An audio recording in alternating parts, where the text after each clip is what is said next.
made. You're in a division where you have to be able to cover people. Also, Tampa Bay, I'll guarantee you, was sitting there just hoping that Molden would fall into Tony Dungy's lap. And so this was a little bit of strategy, a little bit of moving up, a little bit about going to make plays. He's the kind of a football player who can definitely help the New Orleans Saints. Well, now with New Orleans having selected, it's the Tampa Bay Buccaneers who get to throw their hat into the ring. Or since we're talking about Tampa Bay, we mean they get to throw their sombrero into the ring. Here's a look at the Tampa Bay War Room, the first draft pick in the Tony Dungy era coming up. Welcome back to the NFL Draft, and now comes the portion of our draft coverage from which you will get to know the Tampa Bay Buccaneers up close and personal. The Bucs have 2 first-round picks, and they have 2 second-round picks, and they're 2 pretty early second-round picks.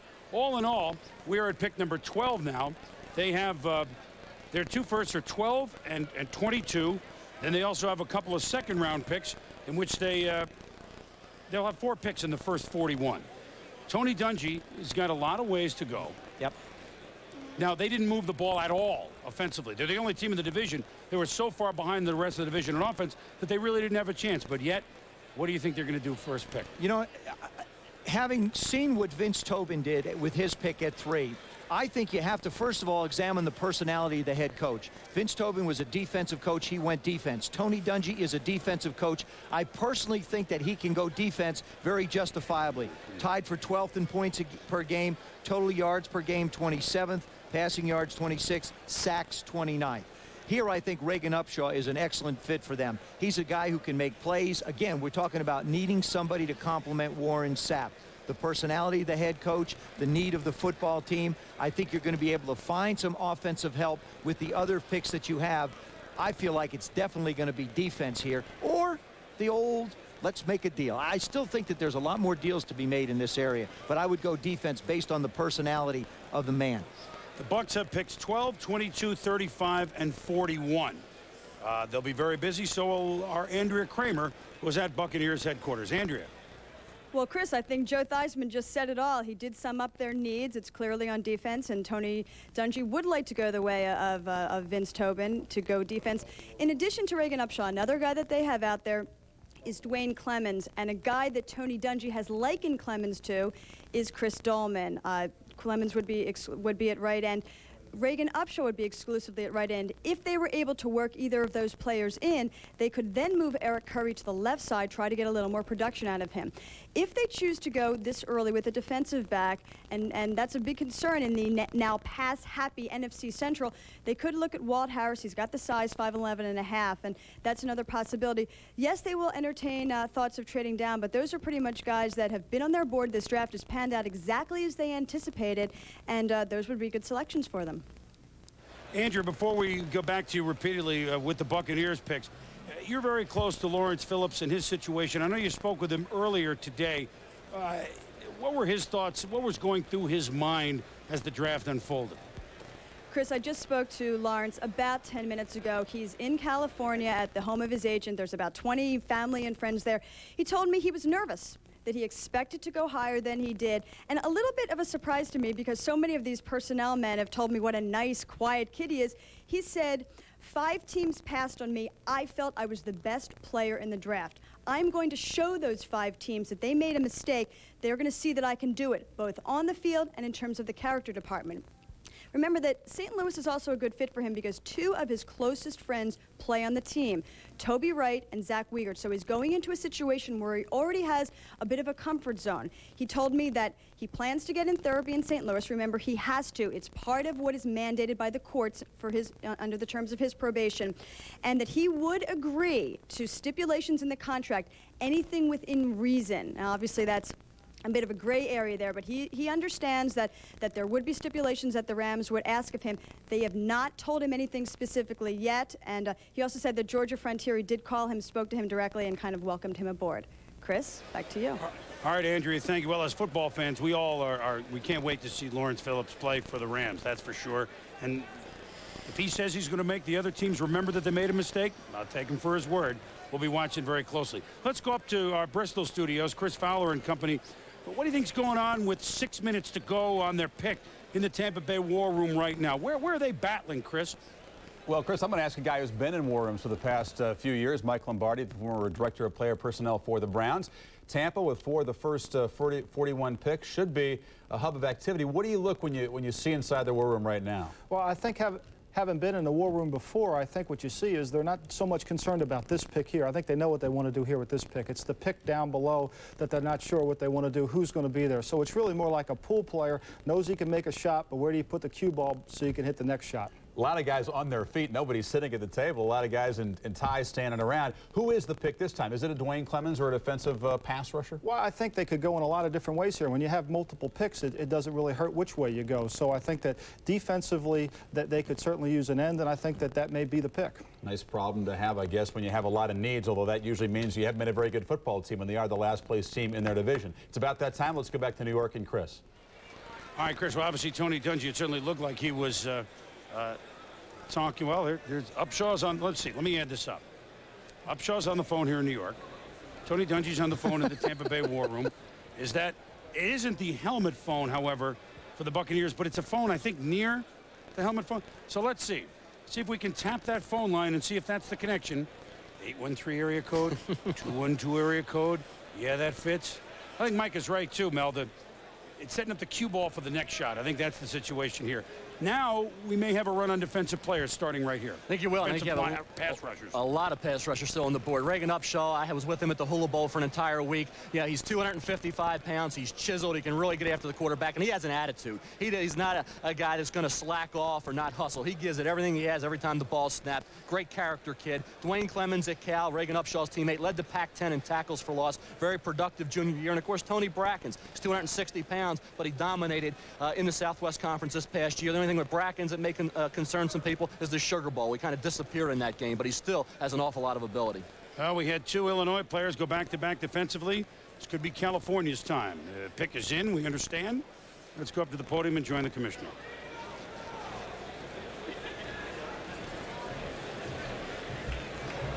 With the 12th pick in the first round, the Tampa Bay Buccaneers select Reagan Upshaw, defensive end, University of California.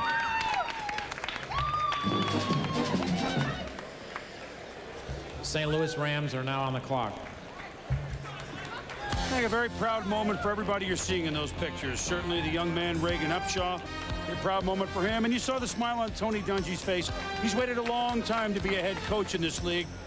And you're right, Joe. You go to the kind of person Tony is, defense, and he got his type of player. So a lot of smiles there, and for very good reason. Upshaw, Mel, a lot of the next 2 or 3 years might he be a much better player than he is right now. He has a lot. There's a big ceiling for him, isn't there? I'll tell you, when you look at Tony Dungy, what he had in Minnesota with the John Randalls, drafted, of course, Derek Alexander last year, had Henry Thomas, that elephant position coming off that corner. This is in the Hula Bowl, and you see the ability. That's Jason Odom to get off a block of a guy who's going to be a second-round pick and make a play. Here he is again. You see the quickness and the agility, and you see a fire. This kid never lets down. Great character kid. I'll tell you what, Tony Dungy wants to start out with a kid who's going to be an asset on and off the field, and that's exactly what Reagan Upshaw is. Watch, he's down. Look at this play. Intercepts the football. This is in the Hula Bowl as well. I'll tell you what, this kid really, at that Hula Bowl week, in practices and during the game, I think made himself an awful lot of money, Joe. Now, would you say, let's go back a year ago, and let's go to Mike Mamula. Is this the type of a kid? He's a little bit undersized, not necessarily real big, probably won't grow much bigger because of his body size, but certainly is the type of a player who can disrupt. Everybody thought Mamula would be too small, couldn't handle the rigors of an NFL season. He proved them wrong. Maybe this is where that stereotype now starts to take on some type of a form. Well, the door is open to the war room in Tampa Bay. Tony Dungy has come out, and he's with our Andrea Kramer right now. Let's head down to the close proximity of the big sombrero. Andrea? That's right, close enough, Chris. And finally, not only does he have his first head coaching job, he has his first draft pick, Reagan Upshaw. What was the decision-making process, Coach, that went into selecting Upshaw? Well, we liked Reagan an awful lot. He's just a fiery guy, very personality-wise. The way he plays reminds me a lot of John Randall with that high energy, and that's what we're looking for. We're targeted in on him. We listened to a couple trade talks, but he was the guy we wanted. Why him over a Dwayne Clemens or a Tony Brackens? I think for us, just the mentality, what he brings, the effort, the energy, everything we're trying to exemplify in our team, he brings to the table, and we just felt that that was the big thing. One comment about Upshaw is he's on the smallish side. How will he fare going up against left tackles? Are you concerned about that, his being undersized? Well, we'll move him around. We'll play him in some different spots, but I think he's going to be a great pass rusher, and we've had pretty good luck with some undersized guys at Minnesota, so that size didn't scare us at all. Do you envision him putting him on the right side, moving Curry around on the left side? In addition, you've also lost two key defensive tackles in free agency. How will he even help compensate there? Well, we have to see what happens with the rest of the draft and the whole thing, but no, we're not envisioning moving Eric right now. We think Eric's going to be a solid guy on the right side, and Reagan might be a guy we move around and put in different spots and scheme to him. All right, Coach, thank you very much. Now let's head back to Mike Gottfried in Connecticut. Thanks, Andrea. Nobody evaluates any better than Jerry Angelo does at Tampa Bay, and he did a great job here picking Reagan Upshaw. I coached against him in the Hula Bowl. He really came ready to play that week. In practice, you could tell he was going to play. And in the ball game, we tried a quick passing game, and we cut him. He was on the ground, got up, made the interception. He's an excellent player. He explodes off the ball. He can rush the passer. He's good against the run. And the toughest positions to find in the draft are defensive linemen, pass rushers, corners, and tight ends, and this guy's going to be a good player. Chris, back to you. All right, Coach, thank you very much. So we've had a dozen picks thus far. The Bakers dozen next is the second first-round pick for the St. Louis Rams. Lots of speculation there. And we shall return to New York. Reagan Upshaw to the box. Back to the theater at Madison Square Garden. The NFL draft is steamrolling 2.5 hours into the first round, and we're almost halfway through as St. Louis is up on the board. And they probably go wide receiver. We'll discuss that in a moment. They have about 9.5 minutes to make their pick. St. Louis already making a splash with Lawrence Phillips going the running back there. Who will they take with this pick? Let's head around the league to our reporters stationed strategically, we might add, and start with Mark Malone, where it all began with the selection of Keyshawn Johnson by the Jets. Mark is at Weeb Eubank Hall. Mark? Chose Keyshawn Johnson despite having not been able to come to a contract agreement with him before the draft. Now, Richie Kotite had told me that they will draft a second wide receiver. However, in the second round now, their priorities are at the defensive line and at cornerback. Now let's go to Gary Danielson. All right, thanks, Mark. Further examination, why Simeon Rice? Arizona wanted an impact player in the National Football League on defense. You make an impact with sacks. They got the best one. Look for him next with Boomer Esiason, their new quarterback, to look for a tight end in the second round. Now let's go to Sal Palantonio. Thanks, Gary. Ravens head coach Ted Marchibroda told me they're still looking for 2 linebackers in this draft and would like to get a running back. Maybe Leland McElroy with that 26th pick if he's there. At 25, the Philadelphia Eagles need a starting tight end, a starting left outside linebacker, and like Eddie Kennison, the wide receiver out of LSU. Now let's go to Hank Goldberg. In the Rams camp where they just had a serene conference call with Lawrence Phillips. Now they're on the clock. Ricky Dudley was the guy they wanted in this spot. They told me if he wasn't there, they would probably trade down. They're looking to trade down now, talking perhaps with Houston just a few spots below him, because Steve Ortmeyer told me he'd only take a deal down if he could get another second-round pick, and Houston, after the Raider deal, has one to give. Let's go to Tommy Jackson. Hank, for GM Bill Polian, things couldn't go better. He got Tim Biakabatuki. He didn't know whether he'd be available in that 8th spot. Now they will pick again at the 43rd spot. And with the slew of wide receivers in this draft, I think that he knows he's going to get a good one. Let's go to Andrea Kramer in Tampa. Well, for the Tampa Bay Buccaneers, it's worked just as they expected. They fulfilled a #1 need, and they took the #1 player they still had rated on their board, defensive end Reagan Upshaw. Now they might be able to turn their sights to offense. They have the 22nd pick. They will listen to thoughts of trading down, but if they can start to fill a need at guard or tackle, they will be in very good shape heading into 2 more picks in the second round. Let's go to Chris Mortensen. Well, it's Jimmy Johnson's first draft with the Dolphins, and things stirred around a bit in the war room when Jimmy got on the telephone, when the running backs Lawrence Phillips and Tim Biakabatuka started to slip. Jimmy Johnson sitting at 20. He needs defense. I think that's the way he's got to go. Let's go to Chris Myers. At the at the Cowboy headquarters here in Dallas. It's been kind of a laid-back draft so far, sitting with the last pick at number 30, although Jerry Jones told me he has had discussion with Jimmy Johnson in Miami about possibly working a trade. Dallas might move up for a linebacker. They're looking for reserves. We'll be keeping an eye on things in the war room. Now let's go to Chris Berman in New York. All right, Chris, thank you very much. Looked like they're having a good time in that war room there in Dallas. That's what happens when you win the Super Bowl. We got a trade. Let's see with what's the up. 13th pick in the first round, the St. Louis Rams have concluded a trade with the Chicago Bears.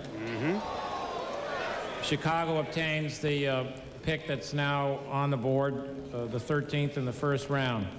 St. Louis obtains 3 picks from Chicago. Chicago's first round pick today, the 18th choice overall.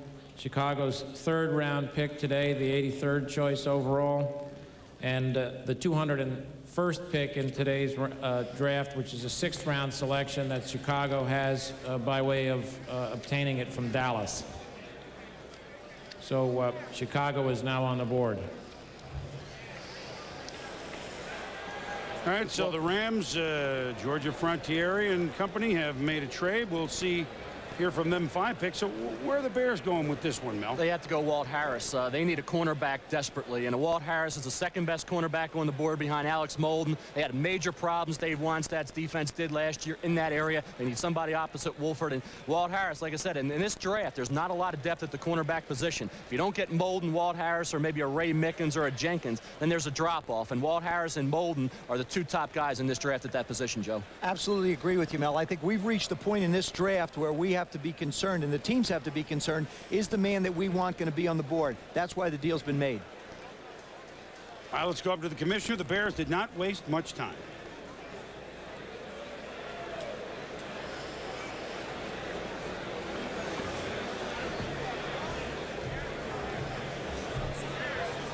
With the pick just obtained, the Chicago Bears select Walt Harris, defensive back, Mississippi State University.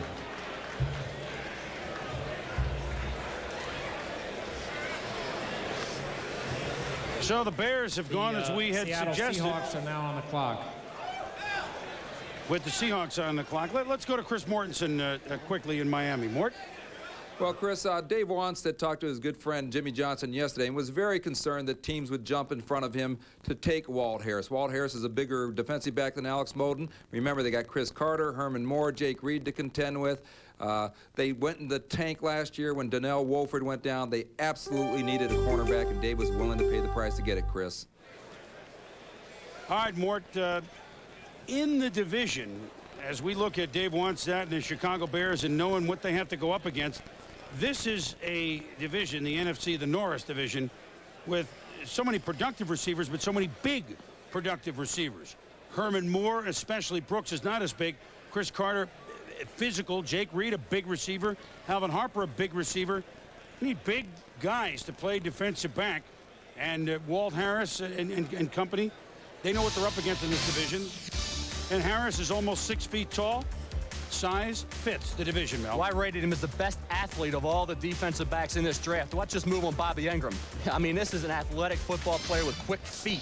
And I think when you look at what he did at Mississippi State in terms of versatility, not only covering the pass, but also playing the run, tackling ability. You see the burst to the ball here, and then the leaping ability and the instincts. I think that's what Walt Harris brings to the table. Not only will he be in a position to make a play, he'll come away with the interception. Watch him here come up to support. This is against the outstanding running back Kevin Falk at LSU with the open field tackle. Look at that burst. And there he goes all the way. I mean, that's a special football player. It's a special play. Great players make great plays, not mediocre players. And that's what Walt Harris, that's why he's needed and a necessary component of the Bears defense. I think he does a terrific job defending the receivers as well. Remember, this kid not only played corner, but he also has the ability to play safety. So you're really getting a twofer. You got a guy who can play outside for you with great quickness, as Mel said, but you also have a guy inside who can support the run. A lot of people like to feature 3 wide receivers now. Now you've got yourself a kid who doesn't have to leave the football field. It's a very, very good pick for the Chicago Bears at this spot. The Seattle Seahawks are now on the clock, and I'll tell you the debate that they have right now. They want to have someone to step in right away to help, like New England was talking about getting a wide receiver to help Drew Bledsoe. They want someone to step in somewhere to help Rick Meyer regain his confidence at quarterback with that wide open system to Dennis Erickson. Do they go an offensive lineman who can play right now in Pete Kendall, or Marvin Harrison and Eddie Kennison are sitting there at wide receiver? That's the Seattle debate. I would like all you really intense football fans to put the name Mike Singletary back in the brain and remember him next year, because Singletary, a second-round pick, 38th overall, was the heart and soul of the Bears defense for 12 seasons. He had 10 straight years with over 100 tackles, making the Pro Bowl in every one of them. I remember on draft day, as I said many times before, after the first round, I was upset. You know, I don't know if I want to play football. I said, Lord, if you want me to play this game, please let me be drafted by the Chicago Bears. As we look back at some of our draft moments, who was waiting for their Polaroid moment? The Heisman Trophy winner, Eddie George. Leland McElroy, Electric Leland. The Swift running backs, a pair of running backs, and they're going to go, well, they're going to go soon. I don't think they're going to don't know where. I don't think they're going to be sleeping like another guy who wound up in Buffalo, do you? Thurman Thomas? No. No, Thurman was at home. They're starting to get, second-round I got to pick. be honest with you, they're starting to get that look on their face. Well, there were 9 guys who were already here picked, and now these are the 2 that are left. And you feel, I remember, who was it, Vaughn Dunbar that one year. I felt so bad for him. And then, of course, he had their injury problems. And he was there. You could see it on his face. Say, guys, a first-round pick, yeah, maybe you didn't go 4 or 5 or 6. But to Leland and to Eddie, of course, who has, you know, reaped the benefits of the Heisman Trophy Award, you're a first-round pick in the NFL. You're a big-time player, whether you go 5th or whether you go 25th. So don't get down. And I know that Eddie and Leland, you don't become first-round players by getting down by just losing 1 yard on 1 carry, right? No, you don't. And for Eddie George, I mean, remember, the Houston Oilers are now picking 17th. Emmitt Smith was drafted 17th by the Dallas Cowboys when they traded up from 21 to pick 17. So even a great back like Emmitt Smith had to wait a while. Let me elaborate now. It's the Seattle Seahawks, and this could be an interesting day for the Seattle Seahawks. Not only are they on the clock with under 9 minutes to go, but as we reported earlier, today or this weekend, a sale of the ball club could happen to Paul Allen, based in Oregon, the computer magnate.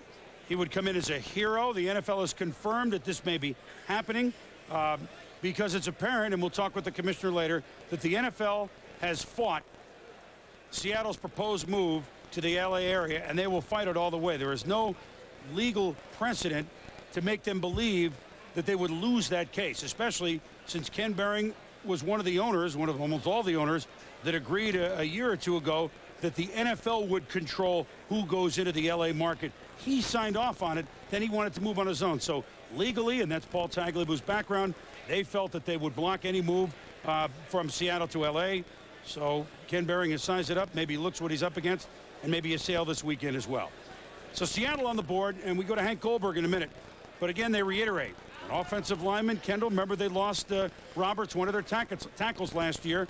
Kendall could play tackle or guard, or do they go Marvin Harrison, and you have home run threats on one side with Galloway, another side with Harrison. Remember, Brian Blades goes to trial very soon, and they don't know the way that's going to turn out. So that certainly will affect Seattle's pick right now. Let's go to Hank Goldberg in St. Louis. Hank? Well, Boomer, I talked with Coach Dennis Erickson, and he told me that if Marvin Harrison's on the board, that he just might take him and go for that double-barrel threat you're talking about. But he said in his gut, he really likes Pete Kendall. He likes his toughness. He's played guard and tackle. Of course, he's bulked up and can play tackle.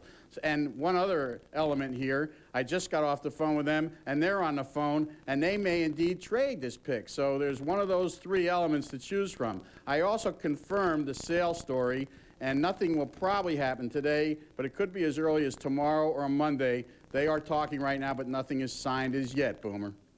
All right, Hank, and as we mentioned, those 3 names with Kendall and Harrison and Kennison, they're all available. So they can trade. If they're comfortable with all of them, they can get an extra pick, and they've made a trade. Let's go up to the podium. With its 14th position, Seattle has traded with the Houston Oilers. The Houston Oilers move into the position that's now on the board, the 14th selection in the first round. Seattle obtains the 17th selection in the first round from Houston, which Houston had acquired from the Oakland Raiders. Seattle also obtains defensive tackle Glenn Montgomery from the Houston Oilers.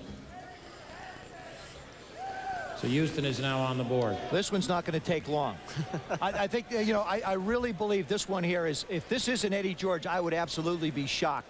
I think he's got to go in this spot. I'm writing him in right now, It's George. too good a fit. Matter of fact, I'm going to write Eddie's name down here, too. Eddie, we're writing it down right now. Back, Ohio State. We're putting him on our sheet, even though it's not been announced. Is that... I hope now we didn't... Well, I hope we didn't jinx him either. That's but right. I think the other thing you have to be considerate of, he's a Heisman Trophy winner, yeah, and we know some of the history that's gone into that. But I think he's going to disprove the theory of the Heisman Trophy being a monkey on someone's back and a problem for people to overcome. I think this man is going to be legit. He's going to be a big star in Houston. As this team grows, he's going to go, because they're going to need him early to take the pressure off of Steve McNair in a year or two. Here's his records. I mean, 1,800 yards, an unbelievable performer. Here comes the pick from the commissioner. I mean, when you look at it, Joe, they moved down to pick up a 2.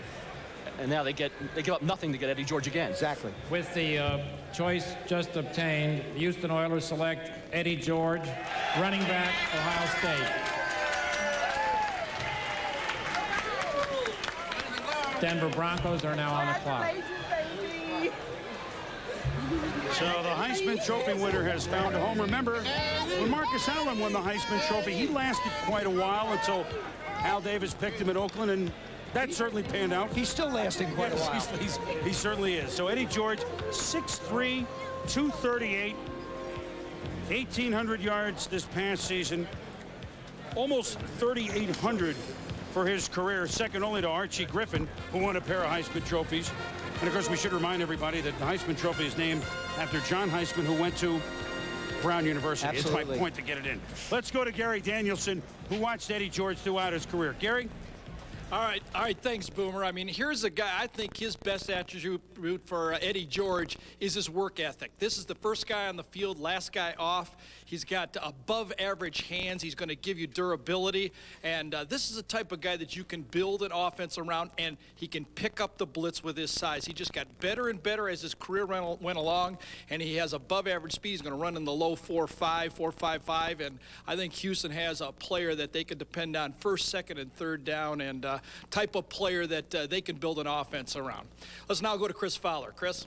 All right, that so-called Heisman jinx that Joe Theismann talked about doesn't really apply to guys who have been running backs. There have been a whole series of running backs who have gone and won the Heisman Trophy and had great careers. Barry Sanders, Herschel Walker, Marcus Allen, Tony Dorsett, Earl Campbell. So it's been more the quarterbacks and the wide receivers who have had trouble living up to whatever Heisman Trophy jinx there might be. He follows Rashaan Salam, who last year was the 5th running back taken. About this time, talked to him, Mike, and he used that as motivation. I think Eddie George, the same kind of work ethic we've talked about, I think that's going to use as motivation for him, I'm too. sure with Tim Biakabatuka moving ahead of him, too, that's a motivational spot for him also. But he was a high school high hurdle champion, a very productive running back for Ohio State. Let's take a look at his package right here. Big back.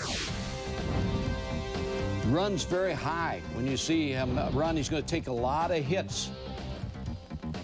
Here's him break into the open. He has excellent vision, as all the other running backs that we've talked about early in this pick. Takes a lot of hits. He's also an excellent blocker for the Buckeyes. He's got good hands here. Ohio State shifts him out of the backfield so you can shift him or motion him and put him in some mismatches with strong safeties and safeties out of the backfield. Catch the football. Strength is his biggest asset. You're looking at a guy that's going to gain 4+ yards for you. Good, solid running back. He can run the ball 20+ times for you. The knock on him is the breakaway speed, but you get a solid back in Eddie George. Okay, is that a major concern for you, the lack of a lead blocker in that offense? The Houston offense doesn't have one. You think that that's the thing that Eddie George really needs? I think he needs a lead blocker, but I still think he's a good, solid back that's going to be a durable back for you over the long haul. And a guy who will be very motivated by getting picked behind Tim Biakabatuka. For Ohio State Buckeyes now, 3 go in the first round. Same thing happened last year. Boy, they've had some talent come through Columbus in recent years. Corey Stringer, Galloway, and Craig Powell, the linebacker. Second year in a row, 3 #1 picks for Ohio State. They still have a lot of talent, too. Absolutely. Let's get out of Chris Myers now. All right, well, thanks, Chris. The reason that the Oilers had to trade back up and get Eddie George is because the Minnesota Vikings at number 16, the debate was beginning in their war room. They liked Eddie George. They had him ranked as the top offensive player on the board at the moment, maybe even the best player overall, although the Vikings considering defensive line play as well. Now the Vikings will watch and see what Denver does with that 15th pick, thinking defense. Minnesota likes Dwayne Clemens and Marcus Jones, a couple of defensive linemen that they're going after. Let's now go back to Chris Berman in New York. All right, Chris, and all the Chris's are combining here on the NFL draft. The Denver Broncos are up. They ought to think about some defense. We'll be back in New York in just a moment. Halfway point of the first round because the number 15 club, the Denver Broncos, are on the board. This scoreboard note, Joe, with Eddie George being picked by Ohio State, it gives them the 10th first-round pick in the 90s. That moves them into the number 1 spot, knocking out Notre Dame, who was with 9. I thought you wanted to know that. USC with Keyshawn today is up at number 9. So the Denver Broncos are on the board with little under 9 minutes to go. And we've just learned that they have selected linebacker Louisville, Tom Jackson. No, they did that once. We've selected Tom Jackson at Carolina headquarters. Where are they going? They go on defense, Tom. They have to. Well, Boom, I think that they showed their priorities in the last 48 hours with the aggressiveness with which they went for Eric Swan. Now, that deal fell through as of yesterday. I know that Dwayne Clemens is very appealing to them on the defensive line, and I think when you look at the overall defensive front of that team, a healthy Dan Williams, a Michael Dean Perry, Alfred Williams maybe rejuvenated, playing closer to home, I think they'd have a very formidable front four if they can put Dwayne Clemens in it. And as Pat Bowlen told me yesterday, if you only have to cover for 2 seconds, you become very much a better cover man. Let's go to Mort down in Miami. Well, I just got off the phone with Steve Zucker, Eric Swan's agent, and they clearly were disappointed yesterday when that trade fell through between the Broncos and Cardinals. Zucker actually had a deal done with the Broncos contract-wise, and he did not confirm this, but I understand it was for a $7 million signing bonus, $21 million overall. He still is somewhat hopeful that this thing can be worked out during the weekend, but isn't too optimistic about that. All right, let's go back to New York. All right, Mort, thank you. The Denver Broncos on the clock, under 7.5 minutes to go. And we'll examine the Broncos and where they might go in just a minute. All right, we knew all the names at the top who would go eventually. Now that we've dispatched the Heisman Trophy winner, Eddie George, now who do we have left? And I think there are a couple of names that, if you would have done a mock draft a few weeks ago, a couple names you see right here that would have been gone had this been done 2 or 3 weeks ago, correct? Yeah, the first 13 players on my board, the only one left that was 8 was Marvin Harrison, so he's the best player. Then Dwayne Clemens was 14, and we think he's a possibility for Denver. Leland McElroy has that great potential at running back, and of course Tony Brackens, we know about the pass rushing ability there. Ray Lewis, I think, is a tremendous linebacker. He had 18, 20 tackles in several games, very productive, and it's a weak position, middle linebacker. And of course Kareem, the player that I think is very creative, very elusive. He should be a late first, early second round pick.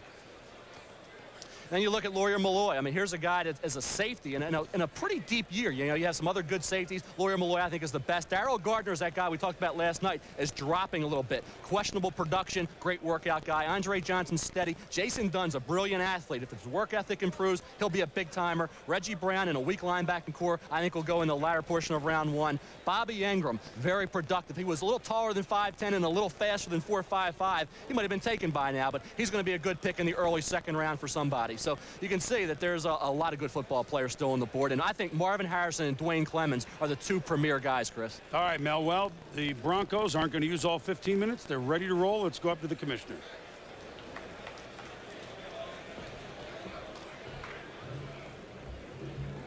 With the 15th choice in the first round, the Denver Broncos select John Mobley, linebacker, Kutztown State. Our first small college Minnesota player. Vikings are next on the clock. John Mobley. Well, it must be the name because the Broncos used to have Orson Moms Mobley at tight end. So maybe they're going with another one. Now, this John Mobley, it wasn't necessarily a name you had right there, right at the top. But here's a guy from Kutztown State, the school that produced Andre Reed, the school that produced the former Jets running back Bruce Harper. They've had some very good pros, and he can fly.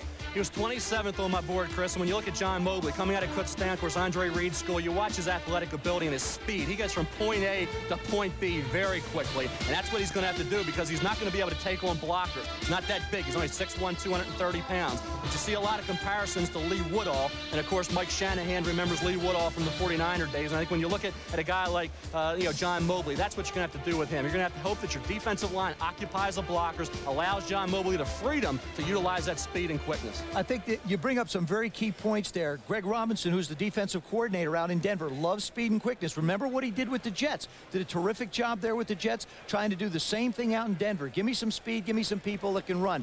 Every player director and coach that I talked to in the National Football League this week mentioned John Mobley and said, I don't care where this kid played college football, he's definitely a big-time football player. Forget about the small college versus big college. This kid could have played anywhere, Boom. You know who I think was thinking about him? It might have been Miami, 5 spots down. Jimmy Johnson, speeded linebacker. That would be a fit. Let's go to Carolina right now and join Tom Jackson. And I know, Tommy, maybe it wasn't the first name that came to mind, but as soon as you add up outside backer with speed, I think you can understand where the Broncos are headed.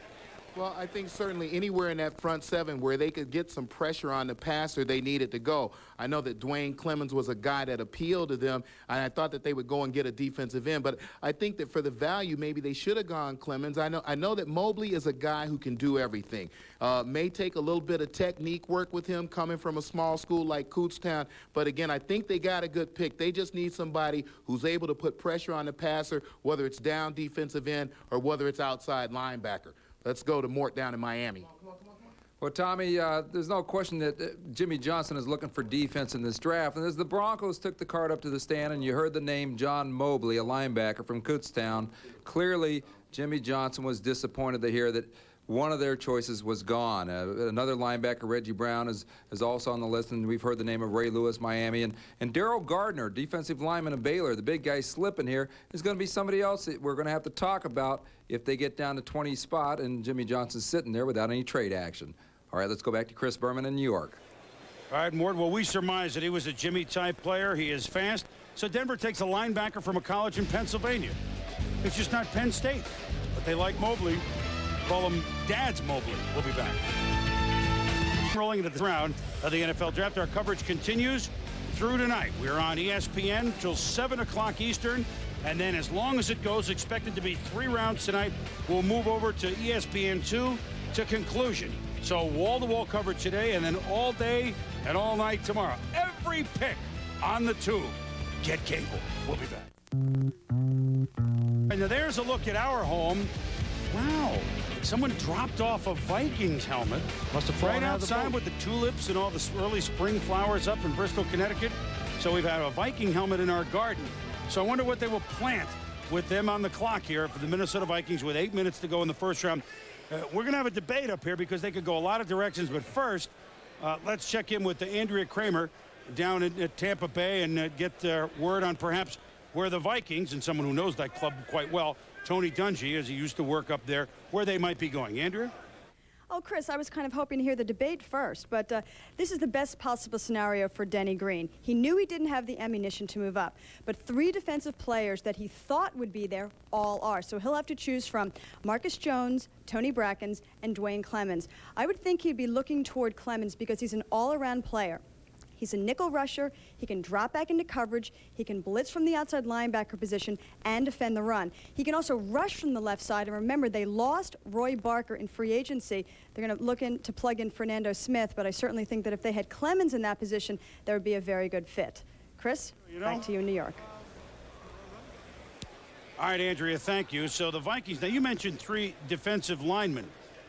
Joe, you have a different theory. You think they should go somewhere else, even though maybe for value? And I love Tony Brackens, and we'll be talking about him because his background is unique. But let me tell you, I mean, I really believe that any one of those 3 guys would probably be a good pick. But also, take into consideration, 2 years ago, the Vikings brought back Steve Jordan. From? Brown. Thank you. Last year, they brought back Mike Tice from really far back. All of of a sudden, to me, it looks to me like there's a glaring problem at the tight end position in an offense where Warren Moon could certainly use somebody to help him block. If they're going to go with 3 wides, you're going to need that tight end up front. Now, the running back position is another problem. Robert Smith is out trying to solve the black hole. Someday he'll figure it out. You're not going to see him probably show up till the middle of possibly training camp. So the running back is definitely a possibility. Tight end, I think, would be a more likely possibility. If you take a look at their depth chart, you'll see that the needs are available. Smith, who we're not sure, Scotty Graham, good one, Amp Lee, James Stewart, Charles Evan, Bobby Phillips. They're all good runners. Robert Smith would be the guy that they would really want to come on. I think, though, a good choice for this football team here, if they don't go defense, would be at the tight end position, and Jason Dunn could be the man. Could Leland McElroy be a good pick? Possibility, but you still got big enough. You got a lot of. They need somebody to block back there as well. You know, a part-time guy doesn't work for him. Now, let's see if they go defense or if they go tight end. The pick has come up as Minnesota is number 16 overall here in the draft. Dennis Green, who's done so well. They've hit so well on their early choices the last few years. Let's see what they do this time.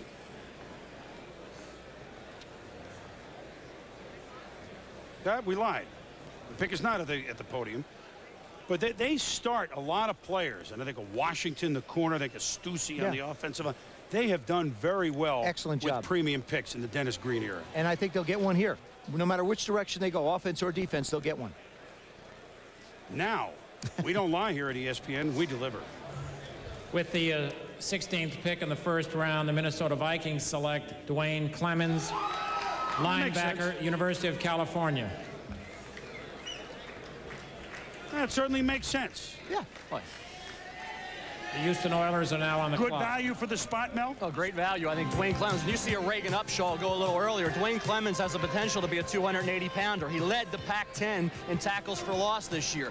He was only second in the nation behind Brady Smith from Colorado State. I really like this kid. I think that in terms of productivity this year, that's what you're looking for, is a guy that goes out and dominates. That's why Darryl Gardner is still on the board. He didn't at Baylor. Dwayne Clemens did that at Cal. Look at that, 82 tackles, 10.5 sacks, 28 times he got after the quarterback, and 7 block kicks. I think when you look at this season, what he did in the Pac-10 conference, I think he outproduced Reagan Upshaw, and Upshaw went earlier, and I think certainly Minnesota, with their defensive scheme, can really utilize a kid like Dwayne Clemens, who I think is a brilliant player who, like I say, could be in another year a 280-pound destroyer, Joe. Well, you know, you really bring up an excellent point, Mel, is here's a kid who can grow. Some of these guys coming out, for example, Upshaw, he's pretty cut. He's pretty lean. There's not a lot of body fat there.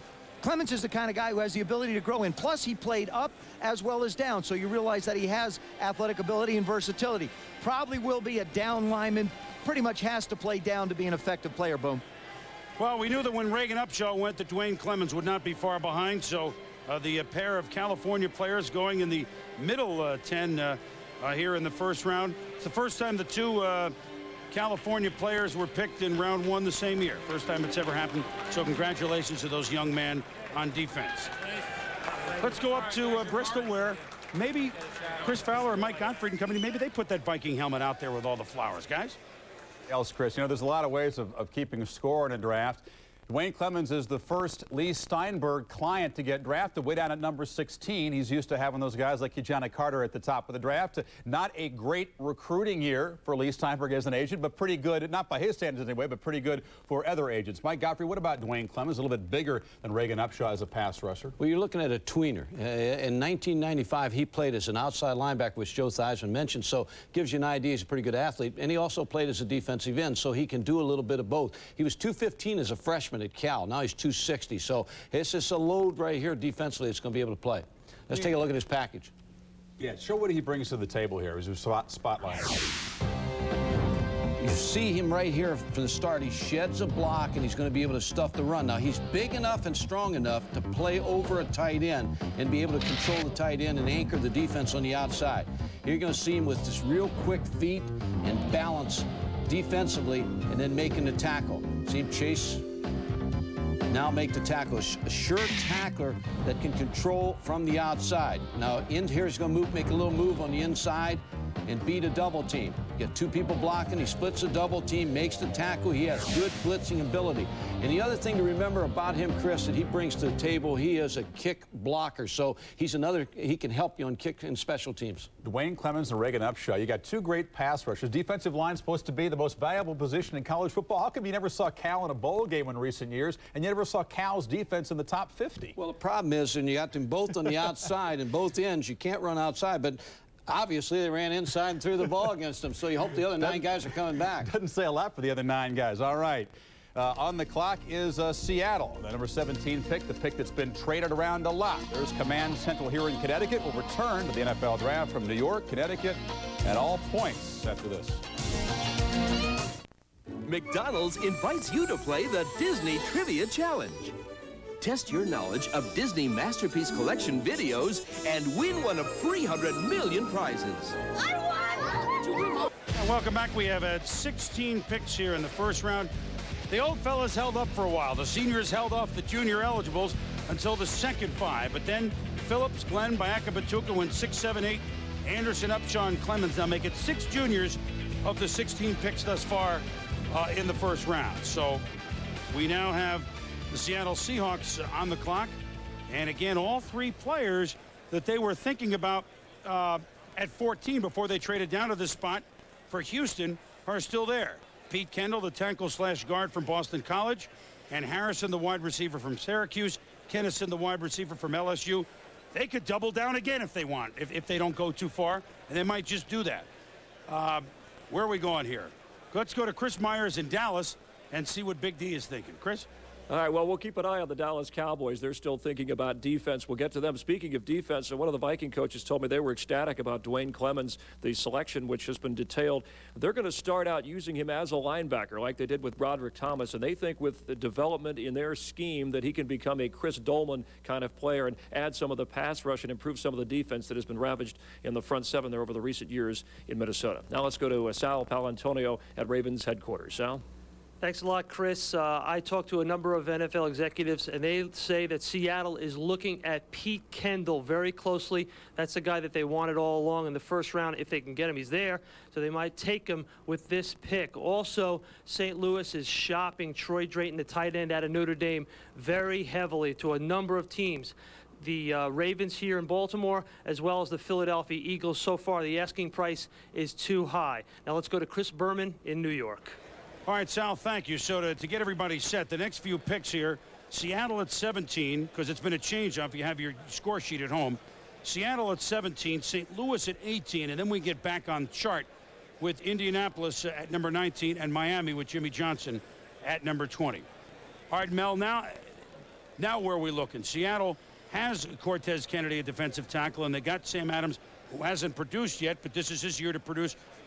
They could go defensive end, but with the brackets. But this, I've outlined where I think they're going to go. But the next few picks, what type of players are we seeing up there? I think when you look at Seattle, we talked about Pete Kendall, and you mentioned him, Chris. I mean, he can play guard or tackle. I said in my report I thought it'd be a safe pick in the mid to late first round. I think with Dennis Erickson felt like maybe where they were selecting was a little too early. They picked up Glenn Montgomery, a defensive tackle, who Houston was going to let go anyway and wanted to move on. So at least they didn't lose the player they wanted. Marvin Harrison, I think, is the best player on the board. When you look at the offensive line, though, of Seattle, you see James Atkins, who they really like at left tackle, a former defensive lineman at Southwest Louisiana, but they want to move Kevin Mawai to center, and that's where Pete Kendall will come in. Plus, he has the versatility to also play tackle. So that's why Pete Kendall, Dennis Erickson feels, will be a valuable asset right away as a rookie. You know, and everybody talked about Pete Kendall. He's got the short arms. He's got the short arms. I don't think it matters, particularly at the guard position. He can get on people, get in a hurry. I don't think his short arms mean anything. He's got a 19-inch neck, 31-inch arms. So what? If he gets you, you're not going anywhere. And I love the fire plug guys in the middle. Being a shorter quarterback like Rick Meyer is,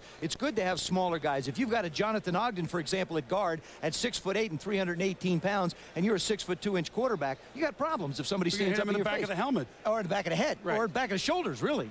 My goodness, you mean we're talking about a lineman that's not 300 pounds in this draft in Kendall? But you know a heck what of else a short football arms player. is good? You don't have to pick up a lot of checks at dinner.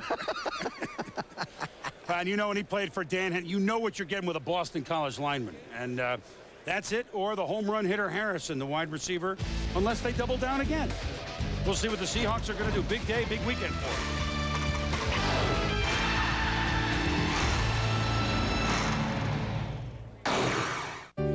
A hologram captured captures all the information about light. You can see different things from different angles. Depth, the